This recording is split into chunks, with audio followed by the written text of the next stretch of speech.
Gostaria então de conversar um pouco com vocês sobre o tema a vitoriosa providência de Deus na vida de um homem. Todos nós que estamos aqui certamente cremos no Deus da providência. O que isso significa?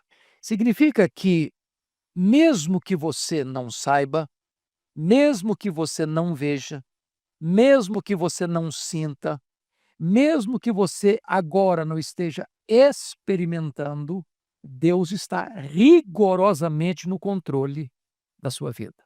As rédeas da sua vida não estão nas suas mãos, estão nas mãos de Deus. Quem comanda a sua vida não é o andar de baixo, é o andar de cima.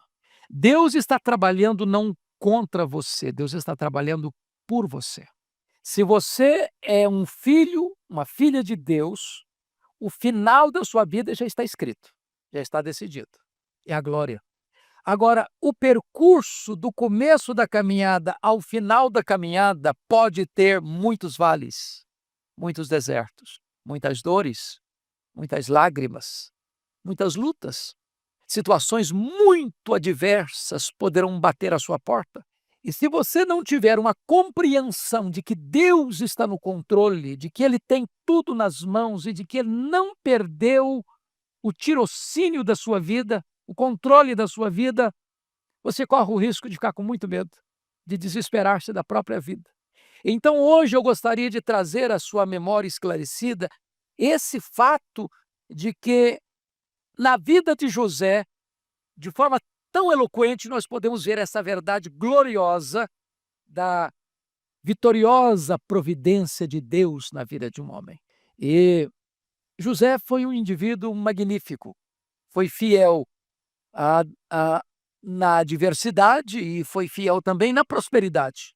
Foi fiel ao seu pai, ele foi fiel ao seu patrão, ele foi fiel ao faraó do Egito, ele foi fiel, sobretudo, a Deus. Por isso, José talvez seja o mais eloquente tipo de Cristo em toda a Bíblia. Há 7 elementos que nos levam a essa conclusão. Primeiro, amado do Pai, odiado pelos irmãos. Segundo, vendido por 30 moedas de prata. Terceiro, desceu ao Egito em tempos de prova. Quarto, perseguido injustamente. Quinto, abandonado pelo amigo. Sexto, exaltado depois da aflição. Sétimo, chamado de Salvador do mundo. Nenhum outro personagem na Bíblia tem tantos vínculos e elos de ligação tipológicos do que José do Egito. Então, eu gostaria que nós olhássemos aqui algumas verdades nesse texto. Primeira verdade, versículo 9.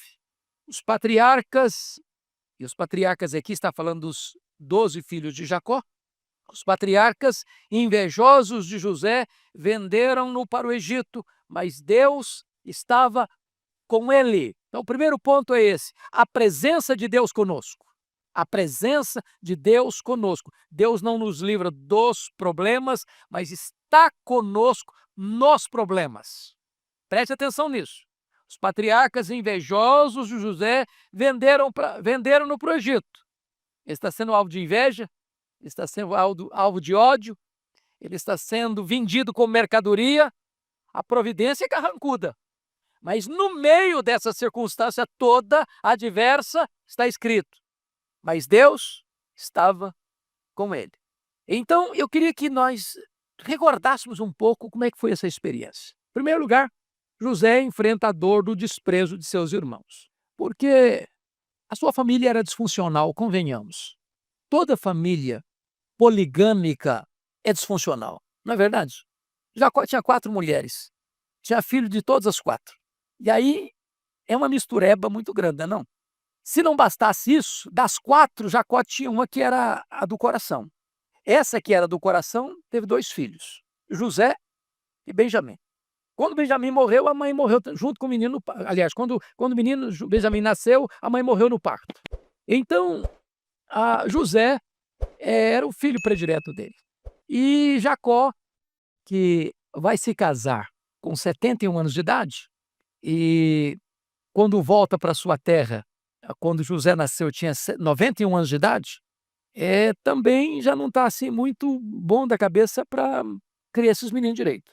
E ele tem um erro de criação, porque diz a Bíblia que ele amava mais a José do que os outros filhos. Isso não é certo o pai fazer, porque se ele tem outros filhos, e tinha muitos, e se cada filho tinha uma mãe diferente, de certa forma, então isso gerou nos meninos uma inveja, um ódio de José.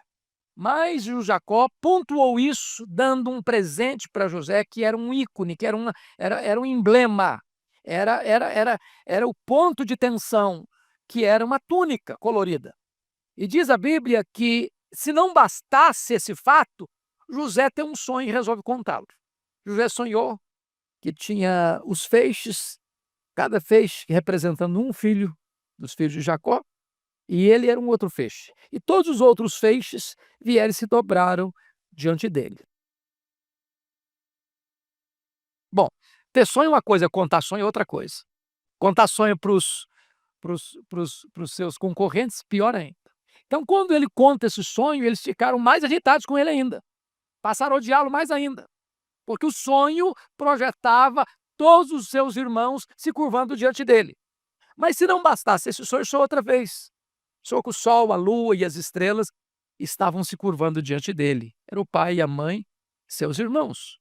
E aí passaram a odiá-lo ainda mais. Se não, vejamos aí. Agora eu preciso que você acompanhe comigo em Gênesis para a gente entender a história desse moço. Abra lá em Gênesis capítulo 37 comigo. No versículo de número 4, veja você que eles... No versículo 3 diz que Israel, Jacó, amava mais a José que a todos os seus filhos. Estava errado isso. Mas no verso 4 diz: vendo, pois, seus irmãos que o pai o amava mais do que a todos os outros, odiaram-no e já não lhe podiam falar pacificamente. Isso se chama de boicote. Boicote, né? O menino está em casa, ele chegava, todo mundo parava a conversa. José chegava, ninguém falava com ele. Puxava assunto, ninguém queria conversar com ele. Ele se sente boicotado dentro da casa dele. Mas olha comigo que não só boicote não, tinha ódio também. Versículo 4 diz que odiaram-no. Versículo 5, em virtude do sonho que ele relatou aos seus irmãos, o odiaram ainda mais. Versículo 11 diz que seus irmãos lhe tinham ciúmes. Se não bastasse isso, olha comigo no versículo de número 18, que há uma traição. De longe o viram, e antes que chegasse, conspiraram contra ele para o matar. Para o matar. E se não bastasse ainda isso tudo, vejam comigo o desdém deles no versículo 19. E diziam um ao outro: vem lá o tal sonhador. E agora você percebe que José está sofrendo as mais duras provas dentro da sua casa. Ser perseguido por um estrangeiro, por um inimigo, é uma coisa. Você ser desprezado e odiado e alvo de inveja, de ciúme, de traição, de trama de morte dentro da sua casa, aí a coisa é muito mais complicada. Que idade ele tinha? Que idade ele tinha nessa época? Olha comigo. Ele tinha 17 anos. Ele tinha 17 anos. Então, você percebe, no versículo 2, tendo José 17 anos, é um adolescente, diríamos hoje, poderia ficar para a vida inteira traumatizado. Mas ele enfrentou mais que isso, ele enfrentou a dor do abandono. Olha o versículo 20 a 22, quando eles tomaram a seguinte decisão: vinde, pois, agora matemo-lo e lancemo-lo numa dessas cisternas, e diremos: o animal selvagem o comeu, e vejamos em que lhe darão seus sonhos. Seus irmãos não toleravam duas coisas: o fato de José ser amado pelo pai mais do que a eles, e o fato de José projetar, através de uma visão e de um sonho, de que ele seria maior que eles. Então, a melhor maneira que encontraram para eliminar o sonho de José foi matá-lo. Foi matá-lo. Então, você vai perceber, olha comigo lá no 42, 21, o que ele fez quando eles jogaram José naquela cova. O que eles fizeram? Olha o versículo 24, no 37, 24 diz: e tomando-o, o lançaram na cisterna vazia sem água. E o que fizeram ao jogar o José naquela cisterna vazia e sem água? O versículo 25 diz que eles então sentaram para comer pão, tomar refeição. O menino foi jogado dentro de um poço. A intenção deles era matá-lo, deles, exceto de Rubem, que era o mais velho. A intenção de Rubens era devolvê-lo para o pai. E eles estão comendo. E o menino fez o que lá dentro do poço? Aqui não diz, mas está escrito lá em Gênesis 42, 21. Vamos lá. Quando eles foram apanhados lá no Egito, pela crise de consciência, então disseram uns aos outros: na verdade, somos culpados no tocante a nosso irmão, pois lhe vimos a angústia de alma quando nos rogava e não lhe acudimos, por isso nos vem essa ansiedade. Em outras palavras, quando José foi jogado dentro daquele poço, José rogava, pedia, suplicava: me tira daqui, por favor, me tira daqui, por favor, me tira daqui, não me mate, não me deixe aqui. E eles nem deram a mínima para ele. Insensibilidade emocional, abandono completo. Mas ainda, José enfrenta a dor de sentir-se um objeto descartável. Porque volta para o 37 comigo, enquanto eles comiam, diz o versículo de número 25, que eles olharam e viram a caravana de ismaelitas que vinha de Gileade, rumo ao Egito com seus produtos. Então disse Judá a seus irmãos, versículo 26, de que nos aproveita matar o nosso irmão e esconder-lhe o sangue? Vinde, vendamo-lo aos ismaelitas. Judá pensou o seguinte: bom, o negócio é descartar o José. Agora, a gente pode descartar o José e ainda pegar uma grana. A gente pode acabar com a vida dele e ainda lucrar com isso. A ideia de Judá foi boa. Pensaram todos. O Rubem não está presente. Mas então o que fizeram? Vendem José por 20 moedas de prata. Era uma boa grana na época. E vejam vocês que esse menino virou mercadoria. É o tráfico de escravos. É o tráfico humano. Ele vira um produto. Seus irmãos não têm qualquer sentimento de amor por ele, ao contrário, querem tirá-lo da frente deles. E agora, se você perceber, ele está se sentindo um objeto descartável. No 37, 27 e 28, foi o que fizeram. Versículo 28 diz: e venderam por 20 ciclos de prata. Mas olha comigo o 31. Então tomaram a túnica de José, mataram um bode e a molharam no sangue. Porque se o menino sumiu, eles vão ter que dar um relatório para o pai. Como é que eles descartam José chegando em casa sem ele? Eles pegaram um bode, mataram, não tinha DNA na época para fazer pesquisa, rasgaram bem a roupa dele, a túnica dele, nem vão lá, mandam a túnica para o pai. Olha aí, por favor. Então, versículo 32. Então enviaram a túnica talar de mangas compridas, fizeram-na levar a seu pai. Eles não foram. E eles disseram: achamos isto, vê se é ou não a túnica de teu filho. Olha aí o desprezo, não de nosso irmão, teu filho. Mais uma vez, ele é vítima da mentira criminosa de seus irmãos. Olha o 34. Então Jacó rasgou as suas vestes e cingiu de pano de saco e lamentou o filho por muitos dias. Mas se você olhar o 35, José é vítima de uma consolação falsa dos seus irmãos. Levantaram-se todos os seus filhos e todas as suas filhas para o consolarem. Ele, porém, recusou ser consolado. Agora, preste atenção nisso, o que é drama de consciência. Quantos anos levou desse momento que eles venderam José para o momento em que eles foram a primeira vez no Egito? Vocês têm ideia de quanto tempo foi? Não? Foram 22 anos. José foi para lá com 17 anos. José foi feito governador do Egito com 30 anos. José governou 7 anos de grande fartura. Depois teve mais 2 anos de fome. Então, se você soma 13 com 7, 20, com mais 2, 22. 22 anos eles contando uma mentira para o pai. 22 anos eles escondendo a verdade para o pai. 22 anos eles mantendo um falso consolo para o pai. 22 anos eles levando o pai a desistir de procurar o filho. 22 anos eles driblando a própria consciência. Mas José enfrenta a dor de viver sem identidade. Ele chega no Egito, com um menino de 17 anos, braços, corpo bom, braços fortes, bom escravo. E ele chega lá e ele é revendido. Ele é revendido. E ele chega lá sem nome, ele chega lá sem identidade, ele chega lá sem direitos, ele chega lá sem raízes, ele chega lá como um produto colocado numa vitrine, mão de obra, máquina de serviço, mercadoria humana, apenas isso. Mas ele enfrenta um outro problema, o problema da sedução sexual. Olha comigo, por gentileza, que idade ele tem quando chega no Egito? 17 anos.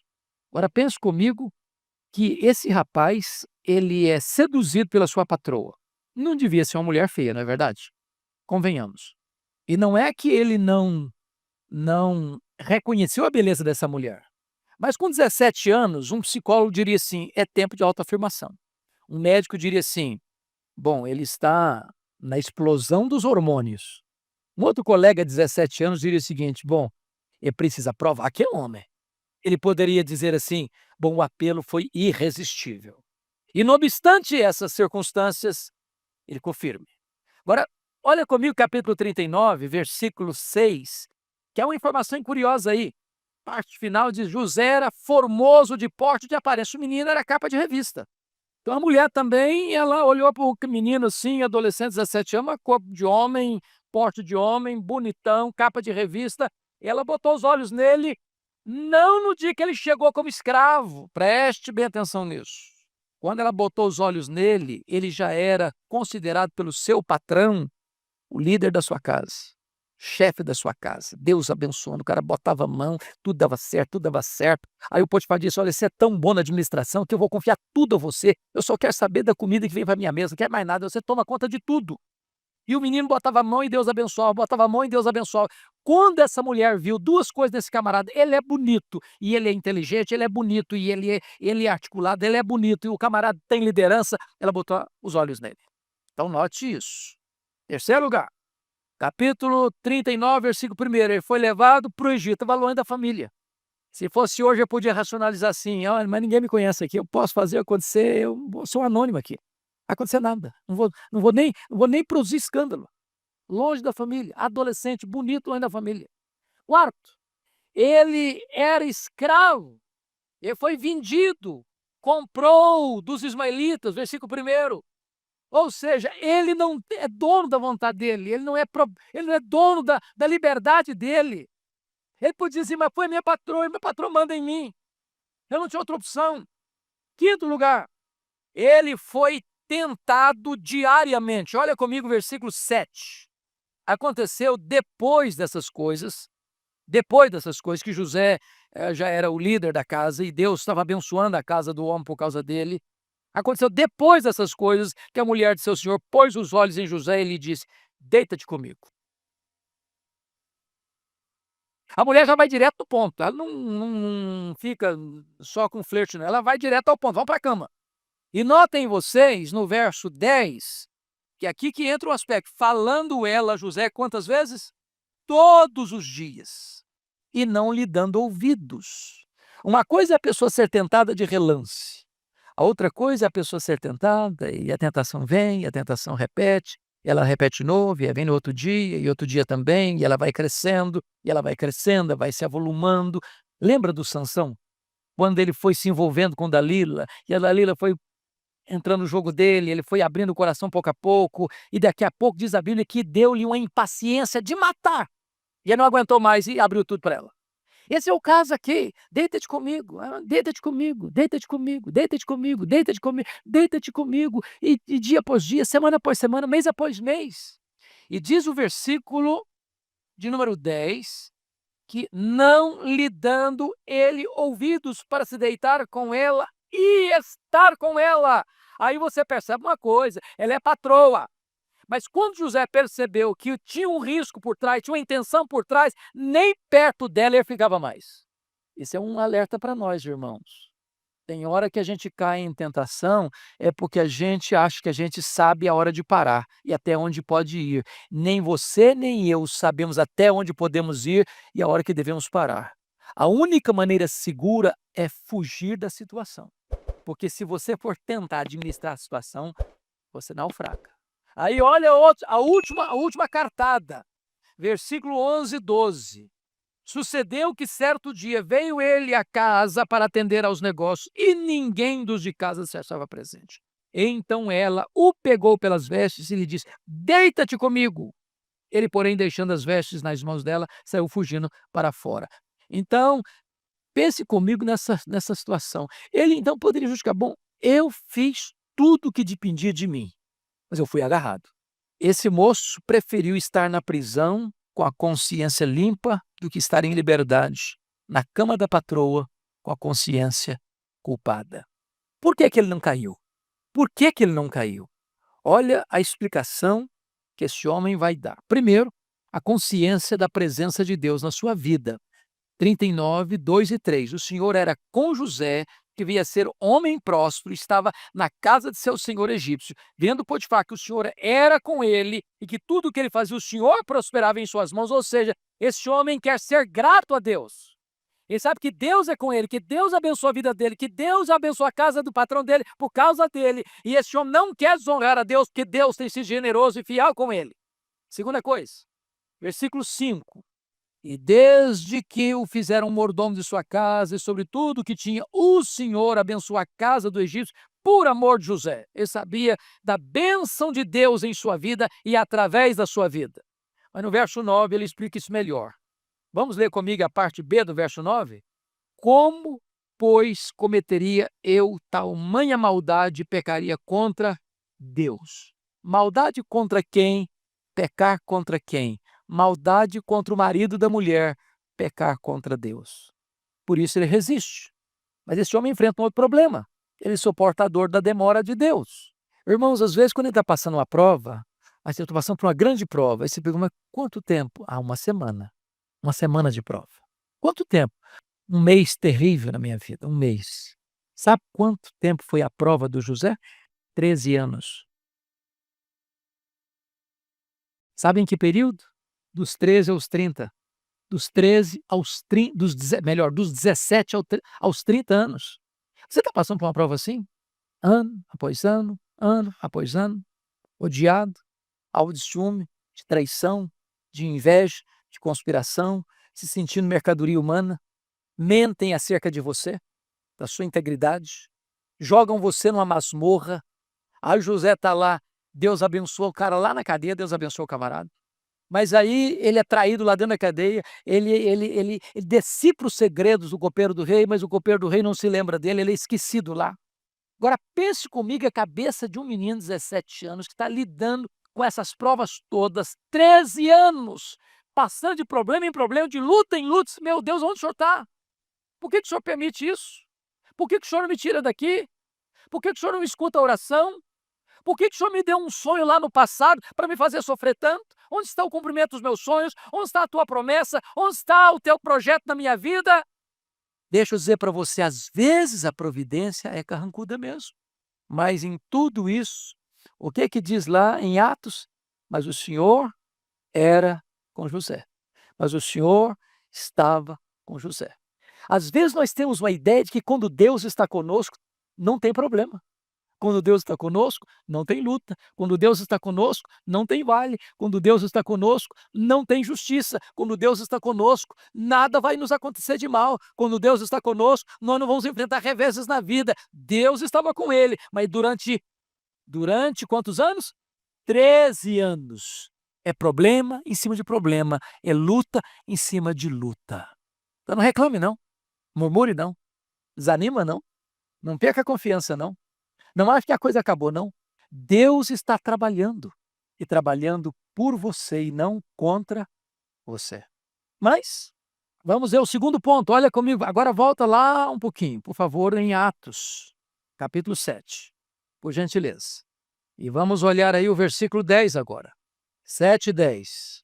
Olha aí comigo, por gentileza. E livrou de todas as suas aflições, concedendo-lhe também graça e sabedoria perante Faraó, rei do Egito, que o constituiu governador daquela nação e de toda a casa real. Então, o segundo ponto é esse. A intervenção de Deus por nós. A intervenção de Deus por nós. Deus não nos livra de sermos humilhados, mas nos exalta em tempo oportuno. Louvado seja Deus. O José foi humilhado por ser fiel. Fiel à sua família, fiel ao seu patrão, fiel ao seu Deus. Agora, Deus trabalhou na vida de José dando-lhe 3 coisas. Primeiro, consolação em seus problemas. Versículo de número 9 deixa claro isso. Os irmãos o venderam, mas Deus estava com ele. Segundo, libertação de seus problemas, versículo 10, e livrou de todas as suas aflições. O que significa livrou de todas as suas aflições, irmãos? Significa que ele não enfrentou a aflição? Que ele não passou pelo problema? Não, que ele passou pelo problema, mas não naufragou. Ele passou pelo problema, mas venceu. Ele passou pelo problema, mas não fracassou. Ele passou pelo problema, mas saiu dele. Porque às vezes a gente pensa que Deus só livra quando a gente não passa pela luta. Deus não livra você do problema, Deus livra você no problema. Depois, não só consolação em seus problemas, libertação de seus problemas, no verso 10, mas promoção depois de seus problemas, versículos 10 e 11. Aí Deus levanta o camarada num tempo de crise mundial para ser o salvador do mundo. Agora preste atenção nisso. Leia a Bíblia, leia a história e vocês verão isso. Sempre que Deus levanta alguém para uma grande obra, primeiro Deus leva o camarada para o deserto, para os vales mais escuros, para as provas mais duras, para os testes mais rigorosos, para tonificar bem as musculaturas da alma. Já perceberam isso? Deus não põe alguém numa posição de destaque sem antes prová-lo, e prová-lo fortemente, fortemente. Então, o que Deus fez na vida dele? Deus livrou das aflições. Olha aí no versículo 10. Segundo, o que Deus fez mais? Concedeu graça e sabedoria perante Faraó, rei do Egito, concedendo o Faraó constituiu o governador daquela nação, de toda a casa real. E agora você vai ver que Deus galardoa a José, fazendo dele um instrumento de bênção para os outros. Para os outros. Olha comigo, por favor, que quando o pai dele vai para o Egito mais tarde e vai fazer uma descrição de quem é José, não tem uma descrição mais bela do que esta. Abra lá em Gênesis, por favor, 49, 22. Olha a descrição que o seu pai faz de José. Você pode ler comigo o verso 22? Vamos juntos? José é um ramo frutífero. Ramo frutífero junto à fonte. Seus galhos se estendem sobre o muro. Preste atenção em 3 verdades aqui. Primeiro, ele é um ramo frutífero. Por que ele é um ramo frutífero? Porque ele é um ramo frutífero aonde? Junto à fonte. E quem é um ramo frutífero junto à fonte, sabe o que faz? Não abençoa apenas para dentro do muro. Abençoa também para fora do muro. Se você quer ver Deus usando a sua vida para fora da sua casa, da sua família, da sua parentela, preste atenção nisso. Deus prova. Mas na medida que ele prova, ele faz de você um ramo frutífero. Mas ele planta você junto à fonte é o próprio Deus. E aí você vai ser bênção não só para dentro da sua casa, você vai ser bênção para o mundo. Olha que coisa curiosa. Deus usou os irmãos de José para colocar José no caminho da providência. E Deus usou José para salvar a vida de seus irmãos. Deus já havia profetizado para Abraão, falado para Abraão, que a descendência dele iria para o Egito. Como? De que forma? De que maneira? A providência é carrancuda. Deus abre o caminho para o povo de Israel ir para o Egito, e os irmãos vendendo José como escravo para lá. Quem poderia imaginar que essa seria a forma de Deus cumprir o seu plano? Como José poderia imaginar que aquele ato tão cruel de ser desprezado, odiado pelos seus irmãos, usado como mercadoria barata para vendê-lo como uma mercadoria humana para o Egito, seria a providência carrancuda de Deus para Deus cumprir o seu plano de levar aquela nação para o Egito, aquele povo para o Egito e fazer dele um grande povo lá e cumprir a promessa a Abraão? Então, vamos concluir com o último ponto, e eu serei mais breve. A graça de Deus através de nós. Versículos 11 a 16 retratam isso com clareza. O que acontece? O José interpretou o sonho do copeiro, do faraó na prisão. Agora o faraó tem um sonho, ninguém consegue interpretá-lo. O copeiro, tem um rapaz lá na prisão que o camarada é bom nisso. O faraó mandou chamar. E aí o José interpreta o sonho do faraó, que eram 2 sonhos, mas um único sonho. E esse sonho revelava para Faraó que haveria 7 anos de muita fartura, de muita fartura, de muita prosperidade, de muitas colheitas, de muita sobra de alimento que precisava ser guardado, porque viria 7 anos de muita seca, de muita fome, de muita carência, e o Egito haveria de ser então o celeiro do mundo. Aí José diz: Faraó, você precisa escolher um homem que administre esse projeto para que você, então, nesses 7 anos de fartura, possa plantar muito, possa colher muito, possa fazer celeiros, possa armazenar comida, porque o mundo vai passar 7 anos de fome e esse alimento precisa ser guardado para que possa suprir a necessidade do mundo. E o faraó disse: mas tem alguém melhor do que José? E o faraó constitui José em governador do Egito. E o projeto de Deus se cumpre. E agora eu queria que nós lêssemos 3 versículos da Bíblia para entender isso. Gênesis 45:5. Olha aí comigo. Olha o que José diz para os seus irmãos quando se dá a conhecer a eles. 45:5. Eu queria que todos vocês lessem comigo. Vamos juntos? Agora, pois, não vos entristeçais, nem vos irriteis contra vós mesmos, por me haverdes vendido para aqui, porque, para a conservação da vida, Deus me enviou adiante de vós. Preste atenção num homem que entende que Deus dirige o seu destino. Quando ele se revelou para os seus irmãos, eles ficaram desesperados, com medo de vingança, com medo de que seu irmão fosse matá-los, com medo de que seus irmãos fizessem algum mal para eles. Começaram a discutir entre eles. Fiquem calmos, fiquem tristes não. Vocês erraram, mas vocês estavam apenas cumprindo um projeto de Deus. Olha como Deus é maravilhoso, irmãos. Mesmo quando o homem peca, o plano de Deus não pode ser frustrado. Segundo versículo, 45:8. Vamos juntos comigo? Vamos lá? Assim não fostes vós que me enviastes para cá, e sim Deus que me pôs por pai de Faraó e senhor de toda a sua casa e como governador em toda a terra do Egito. Olha que entendimento magnífico. Não foram vocês, foi Deus. Qual foi a providência que Deus usou? Carrancuda. Deus mandou para o Egito não de carruagem de ouro, não com bandeiras e bandeirolas à sua frente, um exército marchando à frente dele e uma banda tocando atrás. Deus o mandou para o Egito, Deus o levou para o Egito de uma maneira tão dolorosa. Mas ele agora entende o projeto de Deus na sua vida. Mas olha, finalmente, esse é um dos textos mais sublimes de Gênesis, capítulo 50, versículo 20. Vamos juntos, todos nós, por favor. Vamos juntos? Vós, na verdade, intentastes o mal contra mim, porém Deus o tornou em bem, para fazer, como vedes agora, que se conserve muita gente em vida.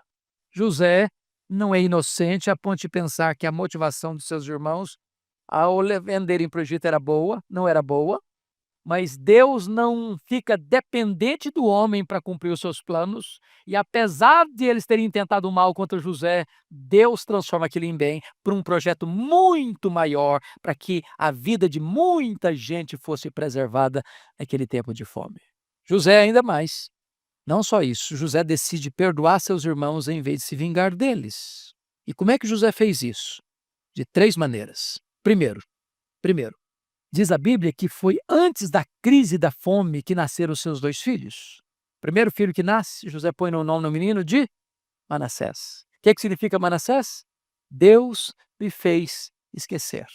Em vez de ele levantar um monumento de mágoa, de dor e ressentimento, ele ergue um monumento vivo de perdão. Se as pessoas intentaram o mal contra você, mesmo que elas intentaram o mal contra você, essas pessoas não vão frustrar o plano de Deus na sua vida. Então não cabe a você ficar com mágoa delas. Não cabe a você vingar-se delas. Não cabe a você pagar o mal com o mal. Entenda isso. Entenda isso.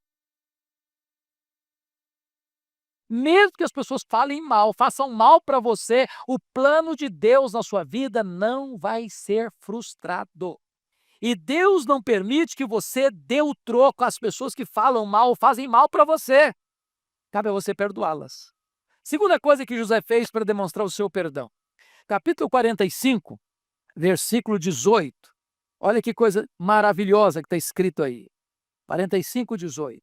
tomai a vosso pai e as vossas famílias e vinde para mim, dar-vos-ei o melhor da terra do Egito, comereis a fartura da terra.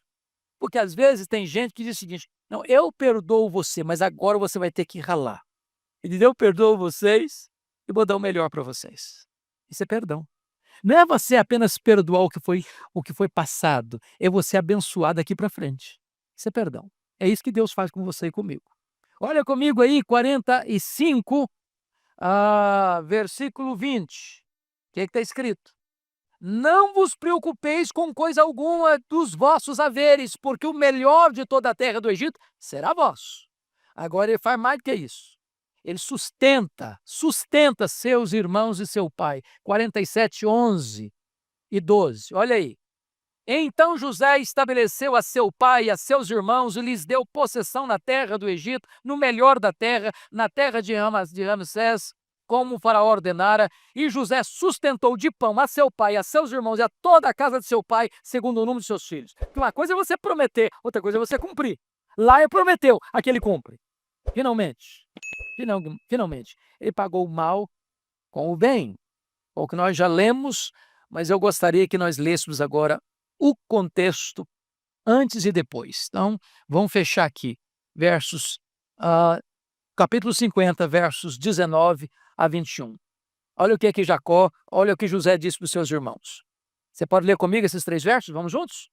Respondeu-lhes José: não temais. Acaso estou eu em lugar de Deus?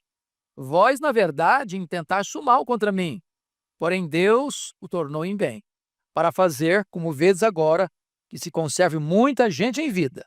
Não temais, pois eu vos sustentarei a vós outros e a vossos filhos. Assim os consolou e lhes falou ao coração. Como é que você reage quando alguém fala mal de você ou faz mal para você? Você tem essa postura? Quem sabe a gente pudesse aí repaginar nossa alma, não? Então, 2 aplicações breves. Primeiro, entenda o caráter ondulatório da vida. Você está no vale hoje? Você está passando por uma masmorra hoje? Esse não é o último capítulo ainda da sua vida. Deus é poderoso para reverter isso. Deus é poderoso. Tem uma coisa que diz, não tem mais saída. Com Deus tem saída. Porque de repente, é aquele que está lá na masmorra que Deus vai levantar para ser o salvador do mundo. É aquele que está lá na masmorra que Deus vai dar uma visão do que fazer no tempo da crise. Segunda aplicação breve. Veja, por favor, a providência triunfante de Deus. Os infortúnios humanos não frustram os planos perfeitos e eternos de Deus. Saiba disso. Creia nisso. Aproprie-se disso. A nossa vida não é lasca de lenha jogada no mar da vida, empurrada de um lado para o outro ao sabor das circunstâncias. A nossa vida está nas mãos daquele que está sentado no alto e sublime trono e tem as rédeas da história em suas poderosas mãos. Descansa em Deus. Ele está no controle. É impactante entender, através da vida de José, que mesmo nos momentos de dor, rejeição e injustiça, Deus nunca perde o controle da nossa história. A certeza de que Deus estava com ele na cova e na prisão nos dá a esperança de que o Senhor também está conosco nas nossas lutas. Saímos daqui com a lição preciosa de que a verdadeira vitória cristã não é apenas o livramento, mas a capacidade de perdoar e crer que Deus é poderoso para transformar todo o mal que nos fazem em um bem maior para os seus propósitos. Sinta-se à vontade para debater respeitosamente sobre este tema na seção de comentários. Não se esqueça de deixar um gostei e se inscrever no canal para receber os próximos vídeos. Um abraço a todos e fique